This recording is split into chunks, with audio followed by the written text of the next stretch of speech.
NSIT, a place to imagine, invent and inspire. NSIT, Amhara, Bihta, Patna. 22 वर्षों का विश्वास, 10,000 से ज्यादा डॉक्टर्स, गोल Nations leading institute. Bharatiya Janata party के राष्ट्रीय अध्यक्ष अमित शाह ने बुधवार को प्रेस कॉन्फ्रेंस कर ममता बनर्जी और पश्चिम बंगाल की टीएमसी सरकार पर निशाना साधा है। मंगलवार को शाह के रोड शो के दौरान हुई हिंसा पर उन्होंने कहा कि अगर सीआरपीएफ नहीं होती तो मेरा बचकर वापस आना बेहद मुश्किल था।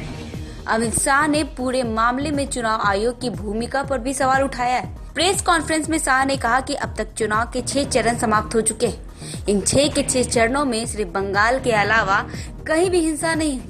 उन्होंने कहा, मैं ममता जी को बताना चाहता हूं कि आप सिर्फ 42 सीटों पर चुनाव लड़ रही हैं और भाजपा देश के सभी राज्यों में चुनाव लड़ रही है, मगर कहीं पर भी हिंसा नहीं हुई, लेकिन बंगाल में हर चरण में हिंसा हुई। शाह ने दावा किया कि रोड शो से पहले ही वहां लगे पोस्टर फाड़ दिए गए थे।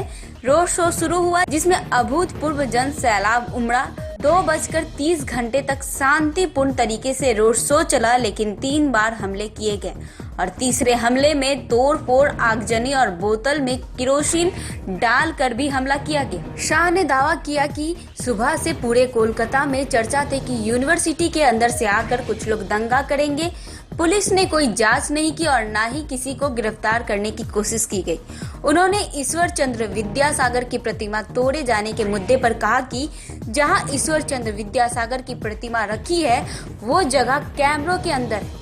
कॉलेज बंद हो चुका था, सब लॉक हो चुका था, फिर किसने कैमरा खोला? जहां ईश्वर चंद्र विद्यासागर की प्रतिमा रखी है वो जगह कमरों के अंदर है। कॉलेज बंद हो चुका था, सब लॉक हो चुका था, फिर किसने कमरे खोले? ताला भी नहीं टूटा है, फिर चाबी किसके पास थी? कॉलेज पर टीएमसी का कब्जा है। चुनाव आयोग पर आरोप लगाते हुए शाह ने कहा, वोट बैंक की राजनीति के लिए महान शिक्षा शास्त्री की प्रतिमा को तोड़ने का मतलब है टीएमसी की उल्टी गिनती शुरू हो गई। शाह ने कहा कि मुझ पर एफआईआर दर्ज की गई है। ममता दीदी, आपकी एफआईआर से हम भाजपा वाले नहीं डरते।